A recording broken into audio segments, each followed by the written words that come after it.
জওয়ানেরা যুবকেরা ও নবী উম্মতানিরা ধনী লোকেরা নতুন কাপড় পরে গরিবদের মনে বড় ব্যথা লাগে বাচ্চারা বড় কাঁদে আম্মা জান আমাদেরকে একটু নতুন জামা জুড়বে না যুবকেরা রে ইমাম হাসান হুসেন কাঁদতে লাগে ও জওয়ানেরা হযরত ফাতেমা রাদিয়াল্লাহু আনহা বলেছিলেন বেটারা রে কেঁদো না কেঁদো না কেঁদো না আমি দর্জির কাছে কাপড় পাঠিয়ে দেব নিশ্চয়ই ঈদের দিন তোমাদের জন্য দুটো জামা পাঠিয়ে দেবে দেখতে দেখতে ঈদের দিন এসে গেল বাবারা ঈদের দিন এসে গেল চলে যাও ও আমার কলিজার টুকরা বেটারা চলে যাও একটু গোসল করে এসো পাক পবিত্র হয়ে এসো আম্মা জান এখনো পর্যন্ত জামা কেন আসে নাই বেটারা রে চলে যাও গোসল করে এসো আমার আল্লাহর কুদরতি ক্ষমতায় দর্জি বাড়িতে কাপড় দিয়ে যাবে একবার জোরে বলে হযরত ফাতেমা বলছেন আল্লাহ ও রব্বি আল্লাহ ও রব্বি আল্লাহ কোন দর্জির কাছে কাপড় আমি দিই না না না না কোন দর্জির কাছে কাপড় আমি দিই না রব্বি আল্লাহ আজ আমার বেটা দুটো গোসল করে সে নতুন জামা চাইবে দিতে যদি না পারে আমি ফাতেমা লজ্জিত হয়ে যাব আমি ফাতেমা শর্মিন্দা হয়ে যাব আল্লাহ বেটা দুটো বলবে ও নবী পাকের বেটি তুমি মিথ্যা কথা বলো ও নবী নন্দনী তুই মিথ্যাবাদী ও রব্বি আল্লাহ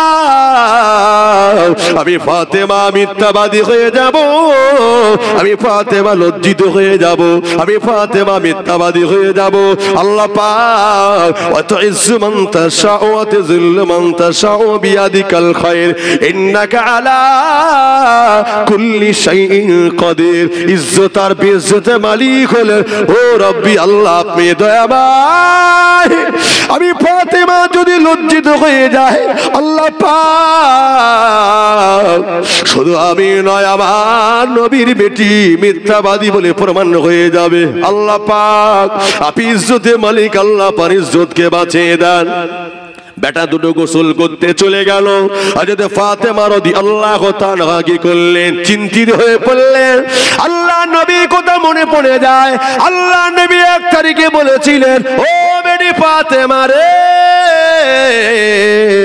ও বেটি ফাতেমা যদি কখনো বিপদে মুসিবতে পড়ে যাও দুনিয়ার মানুষের দ্বারস্থ হয়েও না দুনিয়ার মানুষ দিতে পারবে না ফাতেমা রে যদি কখনো বিপদে মুসিবতে পড়ো আল্লাহর সিজদায় পড়ে একটু আল্লাহকে ডাকো উদউনি আস্তাজিব লাকুম ডাকার মতো ডাকলে আল্লাহ পাক সাড়া না দিয়ে থাকতে পারবে না একবার জোরে বলে আরো জোরে হবে না ও চোখ মনিসা জওয়ানেরা ও নবী উম্মতানিরা হযরত ফাতেমা রাদিয়াল্লাহু তাআলা আনহা সহ্য করতে পারেন না আমার স্বামী যে গরিব আল্লাহ কোথায় পাবো নতুন কাপড় এখন বাচ্চাদেরকে কথা দিয়ে দিলাম কাপড় না দিতে পারলে লজ্জিত হয়ে যাব মিথ্যাবাদী হয়ে যাব ও জওয়ানেরা হযরত ফাতেমা রাদিয়াল্লাহু তাআলা আনহা কি করলেন জানেন ঘরের ভিতরে গিয়ে ঘরের একটা কোনায় আল্লাহর নামাজের মুসল্লা নিয়ে আল্লাহর সিজদাতে চলে গেলে আর বিপদে আমরা আল্লাহকে ভুলে যাই আমরা বিপদে পড়লে আল্লাহকে ডাকি আর সুখের সময় আল্লাহকে ভুলে যাই ও চোখ মরিচা জওয়ানেরা যুবকেরা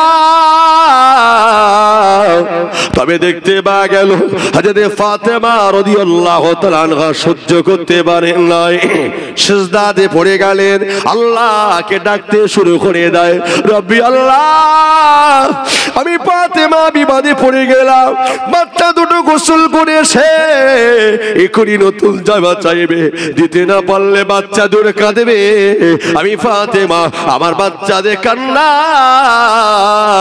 আমি ফাতেমা সহ্য করতে পারবো না একবার জোরে বলে আল্লাহ পাক ফাতেমাকে কত মোহাব্বত করলেন ও জওয়ানেরা ইমাম হাসান হোসেনকে কত মহব্বত করতেন ও নবী উম্মত উম্মতারিরা হযরত ফাতেমা রাদিয়াল্লাহু তাআলা আনহা উনি যখন নামাজ পড়তেন রাতের গভীরে ইমাম হাসান হোসেন দোরলায় নাড়া দিয়ে বাচ্চা দুটো ঘুমিয়ে যেত নিরিবিলি রাতে নির্জনে রাতে হযরত ফাতেমা কি করতেন আল্লাহর ইবাদতে মশগুল হয়ে যেতেন বাচ্চা দুটো কাঁদে মা মা বলে ডাকে আল্লাহ পাক জিবরাইলকে পাঠিয়ে দিতেন ও ফেরেশতা জিবরাইল চলে যাও হাসান হোসেন কাঁদতেছে আমার ফাতেমা ইবাদতে মশগুল হয়ে আছে আমার ফাতেমা নামাজে যেন কোনো ব্যাঘাত না ঘটে যায় চলে যাও ও জওয়ানেরা হযরত জিবরাইল আমিন কি করতেন হযরত ফাতেমার মতো চার আকৃতি ধারণ করে ওই রকম গলার কণ্ঠ আওয়াজ নিয়ে হযরত ফাতেমার মতো আকৃতি সূরা ধারণ করে এবং হাসান হুসাইনের দোরলাটা নাড়া দিতেন একবার জোরে বলে আর একটু জোরে হবে না যুবকেরা রে হযরত ফাতেমার সিজদায় পড়ে কাঁদতে লাগে ও নবী উম্মত উম্মতারিরা কেঁদে কেঁদে কেঁদে কেঁদে চোখের পানি টপ টপ করে নামাজের মাসাল্লা ভিজে যায় কাঁদতে লাগে আল্লাহ পাক তার মুমিন বান্দির কান্না সহ্য করতে পারে না আল্লাহ তা মুমিন বান্দির কান্না সহ্য করতে পারেন না আল্লাহ বলে জিবরাইল যা তাই মদিনার একজন দর্জির বেশ ধারণ করে চলে যাও দুটো জামা নিয়ে চলে যাও আমার ফাতেমার ঘরে পৌঁছে দাও একবার জোরে বলে এই জন্য কথাই বলি যার কেউ নেই তার কে আছে যার কেউ নেই তার আল্লাহ আছে একটু আল্লাহর হয়ে দেখেন কি মজা আল্লাহ বিপদে মুসিবতে আল্লাহ কখনো নৈরাশ করে নাই একবার জোরে বলুন ও নবী উম্মত উম্মতানিরা ও ছেলেরা বাচ্চারা ও চোখ মরিচা জওয়ানেরা তবে দেখতে পাওয়া গেল ইমাম হাসান হোসেন রাদিয়াল্লাহু আনহুমা গোসল করে এসে ডাক দেয় আম্মা জান ও আমাদের আম্মা জান ডাক দিতে লাগে হযরত ফাতেমাকে খুঁজে পায় না হযরত নবী নন্দিনীকে খুঁজে পাওয়া যাচ্ছে না আহলিল জান্নাহ হযরত ফাতেমা রাদিয়াল্লাহু আনহাকে খুঁজে পাওয়া যায় না কোথায় চলে গেল মা কোনো সাড়া পাওয়া যায় না ও যুবকেরা একজন আস্তে আস্তে ঘরের ভিতরে করতে লাগে মা তাকিয়ে দেখলে হযরত ফাতেমা আল্লাহর সিজদায় পড়ে কেঁদে যারে যার হয়ে যাচ্ছে কেঁদে কেঁদে কেঁদে কেঁদে বেহুশ মতো হয়ে গেল ও জওয়ানেরা ওই সময় কে যেন দরওয়াজার সম্মুখে দাঁড়িয়ে গেল সালাম দিয়ে বলতে লাগে এটা কি হযরত আলীর ঘর এটা কি হযরত ফাতেমার ঘর এই ঘর কার এটা কি হযরত হাসান হোসেনের ঘর কে গো সালামের জবাব দিলেন ইমাম হাসান দাঁড়িয়ে গেলেন কে গো আপনি মানান তাকে আপনি একটা বার কে বলবে ডেকে বললেন ওই হাসান রে আমি হলাম মদিনার একজন দর্জি বাবা রে তোমার মা ফাতেমা রাদিয়াল্লাহু তাআলা আনহা আমার কাছে দুটো কাপড় পাঠিয়েছিল বাবারা আমি দর্জি ওই কাপড়টাকে জামা বানিয়ে তোমাদের ঘরে দিয়ে গেলাম আর একটু জোরে হবে না নারেই দেখবে ও নবী উম্মত উম্মতানিরা ও ছেলেরা বাচ্চারা তবে দেখতে পাওয়া গেল ইমাম হাসান হোসেন রাদিয়াল্লাহু আনহুমা কাপড়টা হাতে করে নিলেন দৌড়ে বেরে ঘরে চলে যায় আম্মা জান সিজদায় পড়ে আছে মাথা তোলে নাই কাঁদতে লাগে ও নবী নন্দিনী ও আমাদের আম্মা জান আপনি কাঁদবেন না আপনি কখনো মিথ্যা কথা বলেন না আপনি কখনো মিথ্যা কথা বলেন না আম্মা জান দর্জি মোটেই দেরি করে নাই আপনার কথা অনুযায়ী ওই কাপড় দুটো আমাদের ঘরে দিয়ে গেছে একবার জোরে বলেন আহা কাপড় দুটো নিয়ে হযরত ফাতেমা হাতে করে নিয়ে দেখছে আল্লাহ দুটো কাপড়ে তো দুটো কালার আল্লাহ একটা সবুজ একটা লাল আল্লাহ ব্যাপার কি দ্বিতীয় দিক হলো আল্লাহ আমি তো কোনো দর্জির কাছে কাপড় দিই না আল্লাহ কোন দর্জি দিয়ে গেল হযরত ফাতেমা ভাবছেন, আহা নিশ্চয়ই আমার আল্লাহর পক্ষ থেকে এসেছে, একবার জোরে বলুন। হযরত ফাতেমা কাপড়টাকে নিলেন, কাপড়টাকে নিয়ে বাচ্চাদের দিয়ে বললে, বাবারা তোমাদের কোন কাপড় দুটো পছন্দ কার কার? ইমাম হোসেন রাদিয়াল্লাহু তাআলা আনহু তিনি কি করলেন, লাল কাপড়টা তিনি বেছে নিলেন। ইমাম হাসান সবুজ কাপড়টা বেছে নিলেন। ও জওয়ানেরা, দুজোড়া দুটো নতুন কাপড় বেছে নিলেন, কাপড় দুটো পরিধান করেছেন, কত সুন্দর মানায়, আল্লাহর জান্নাতে যুবকদের সর্দার বলে যেন মানিয়েছে, একবার জোরে বলে যুবকেরা রে, ও চকমরিচার মুসলমানেরা, ও নবী উম্মত উম্মতরিরা, দুজোড়া দুটো কাপড় পরে নিয়ে ঈদের ময়দানে দেখে আগে যায়। মদিনার বাচ্চারা, মদিনার বাচ্চারা ওদের কাপড়ের দিক তাকায়, বারবার জিজ্ঞাসা করে, ও হাসান, ও হোসাইন, একটুখানি বলো না এই কাপড়টা কোন জায়গা থেকে কিনেছো, কোন দোকান থেকে কিনেছো, একটুখানি বলো না। ওরে হাসান হোসাইন রে,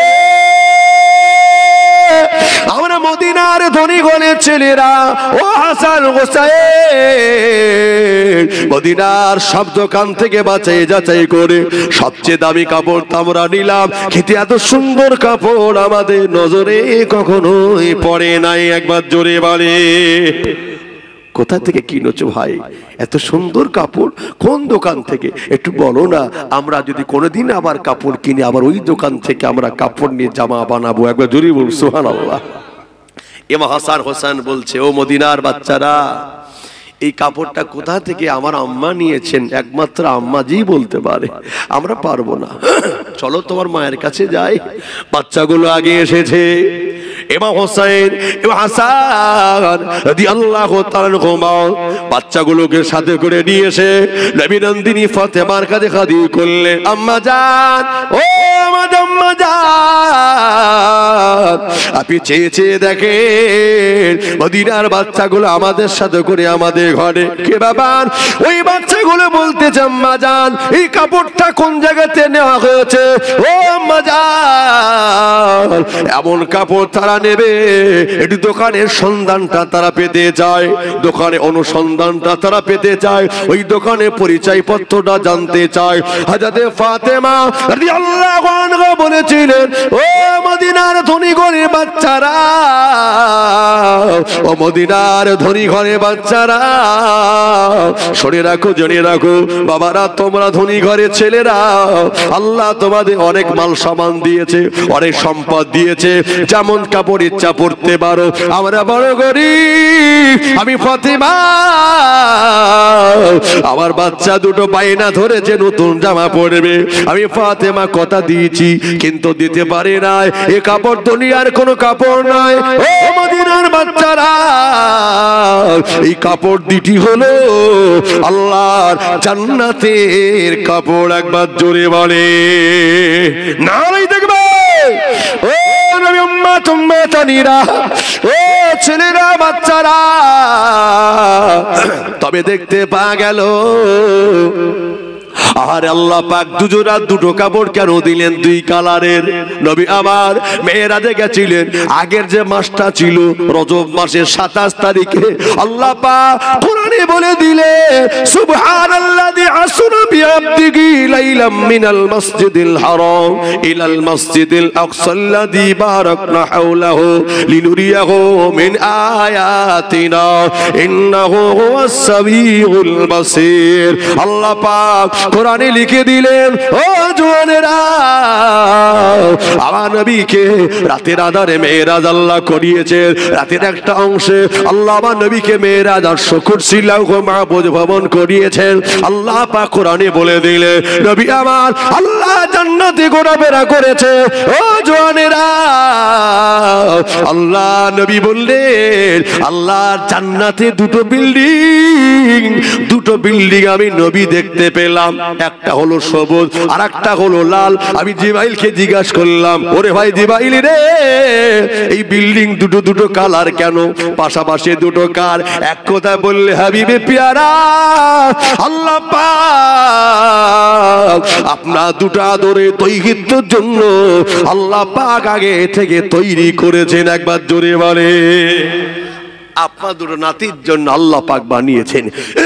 নবী বললেন মেরাজে আমি দেখে এসেছি আমার হাসান হোসেনের জন্য দুটো জান্নাত, দুটো কালার, দুটো বিল্ডিং এ দুটো রং, একটা সবুজ একটা লাল, এজন্য আগে থেকে দুটো কালার পাঠিয়েছে। হ্যাঁ, একবার জোরে হবে না? কেন পাঠিয়েছেন? মৃত্যুর সময় একজনের চেহারা হবে কেমন, সবুজ কালার, আর একজনের হবে চেহারা লাল কালার। যুবকেরা রে, ও নবী উম্মতানিরা, ও যুবকেরা, নবী আবার বুঝে গেলেন, আল্লাহ পাক বুঝিয়ে দিলেন একজনের মৃত্যু হবে বিষ পান করিয়ে, এবং হাসানের চেহারাটা হবে সবুজ কালার। আল্লাহ পাক আগে থেকে সবুজ কাপড়টা তার জন্য নির্বাচন করে পাঠিয়েছেন। আর একজনের মৃত্যু হবে এবং হোসেন রাদিয়াল্লাহু আনহু কারবালার প্রান্তরে একদল নবী পাকের উম্মতেরা, একদল নিষ্ঠুর উম্মতেরা আবার নবী পাকের দিদাকে নির্মমভাবে হত্যা করে মরণের সময় যা চার হবে লাল। ও নবী উম্মতানিরা, এজন্য আল্লাহ পাক আগে থেকে লাল কালার কাপড়টাকে পাঠিয়েছিলেন। জোরে বলে, আর একটু জোরে হবে না?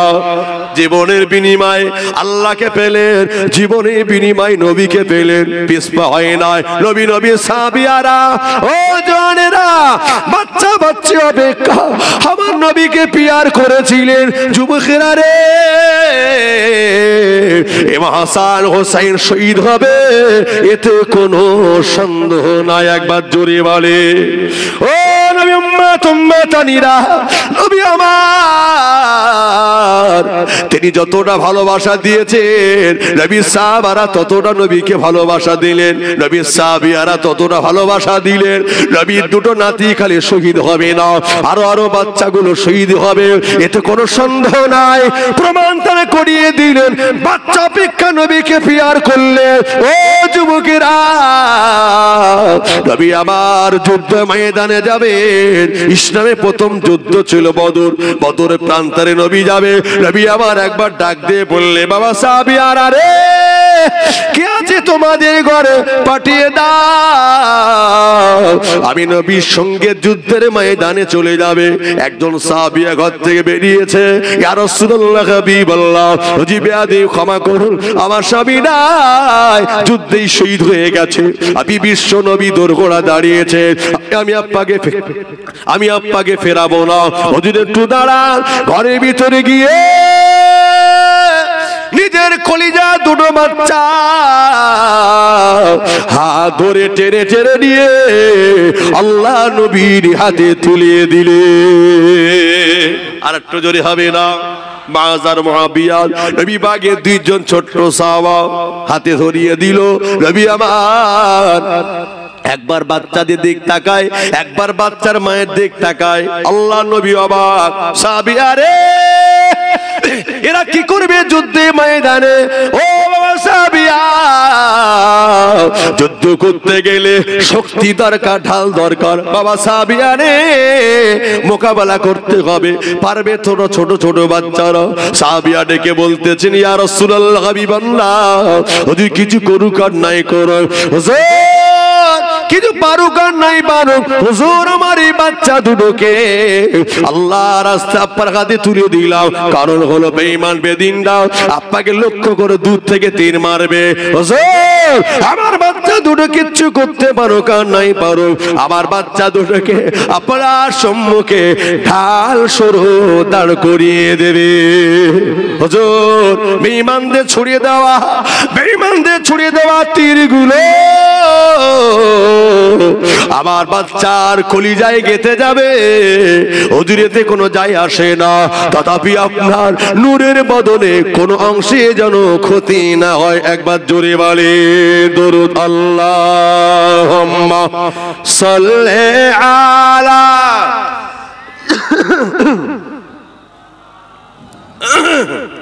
খুব মহব্বত ওয়া আলা আলি মাওলানা মুহাম্মদ। আমরা বিবি আর বাচ্চা ছাড়া কিছু বুঝি? জোরে বলেন। কিন্তু নবীর সাহাবিয়ারা কলিজার টুকরা বাচ্চা অপেক্ষা নবীকে ভালোবেসেছেন, তবে তো ইসলামটা আমরা পেয়েছি। অত সহজে পাইনি গো। বদরের যুদ্ধ হবে, প্রথম বদরের যুদ্ধ ছিল আপনার কিনা মুসলিম জানে প্রথম যুদ্ধ। রাসূল করিম সাহাবাদের নিয়ে বদর প্রান্তরে হাজির, আর ছোট ছোট বাচ্চা দুটো যাবে যুদ্ধের ময়দানে। কেন? ওরা মদিনার মসজিদে গিয়ে দেখতেছে রসুল নাই, রসুল নাই, নবী নাই। আহা, নবীর বিকলাঙ্গ কয়েকজন হ্যান্ডিক্যাপ সাহাবা আছেন, সুস্থ সবল সাহাবারা নাই। অবাক, বাড়ি এসে বলছে আম্মা জান কি ব্যাপার বলুন তো, মদিনার মসজিদে আল্লাহ নবীকে দেখলাম না। কখন? ফজরের ওয়াক্তের টাইমে। ছোট ছোট বাচ্চারা ফজরের টাইমে নামাজও বাদ দিত না। একবার জোরে বলুন। আমাদের এখানে আজান হয় কবার? 5 বার। মদিনা শরীফ হয় কবার? 6 বার। কেন? তাহাজ্জুদের নামাজের জন্য আজান হয়, আবার মানুষ দলবদ্ধ হয়ে তাহাজ্জুদের নামাজ জামাতের সঙ্গে আদায় করে। একবার জোরে বলুন। আহা, ছোট বাচ্চাটা ফজর নামাজ পড়বে, গিয়ে দেখছে রাসূলুল্লাহ।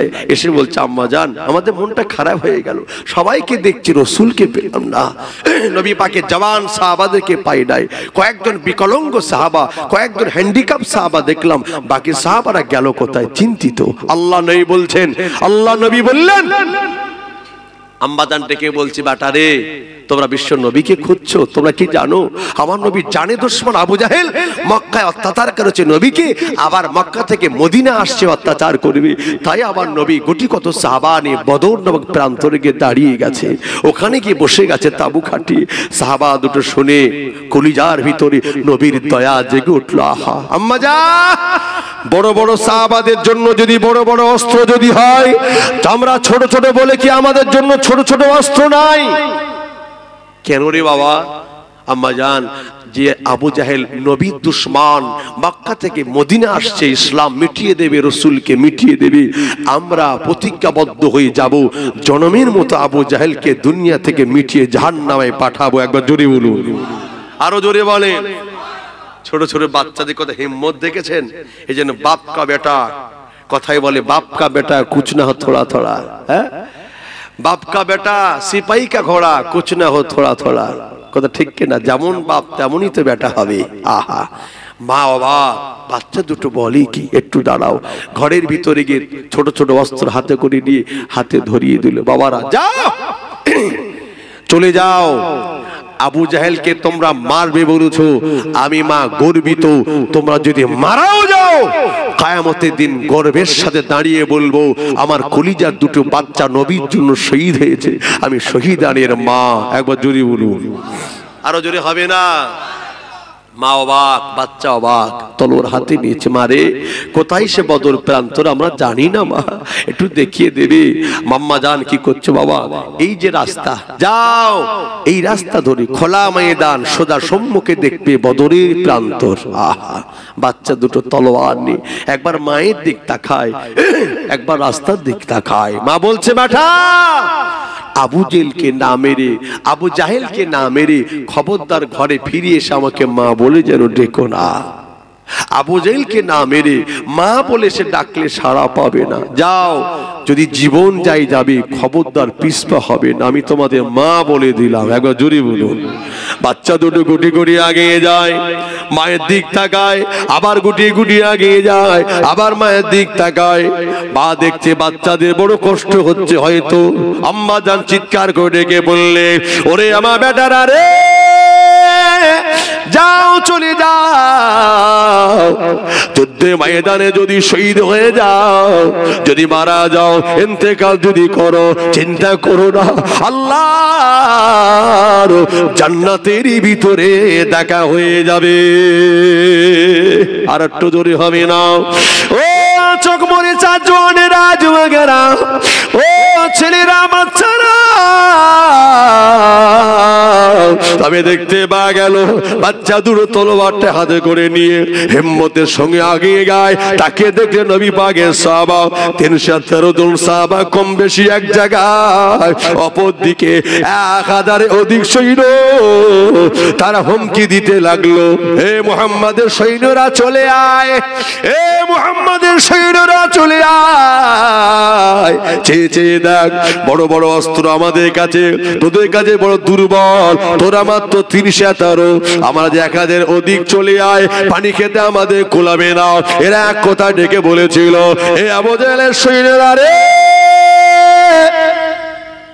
ওরে তোরা শুনে রাখ, তোদের তলোয়ার দেখে আমরা ভয় করি না, তোদের অনেক লোকজন দেখে আমরা ভয় পাই নাই, তবে শুনে রাখ, লুত্তাকুল্লাহ, আমরা আমার আল্লাহকে ভয় করি। ওরে শুনে রাখ, আমরা মুসলমানেরা জিতলে গাজী আর মরলে শহীদ হব। একবার জোরে বলে, তোদের তলোয়ার দেখে ভয় করি না রে।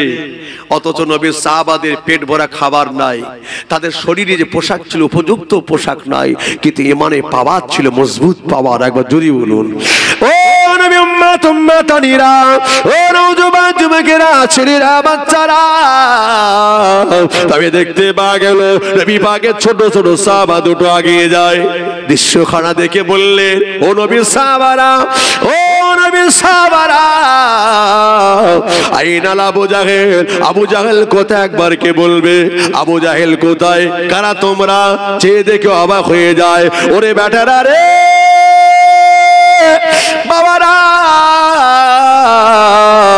এটা কোনো খেলার ময়দান নয়, এটা কোনো খেল তামাশার জায়গা নয় বেটারা রে, এটা হলো যুদ্ধের ময়দান। ওরে বেটারা রে, চলে যাও, মায়ের বাচ্চা মায়ের কোলে ফিরে যাও।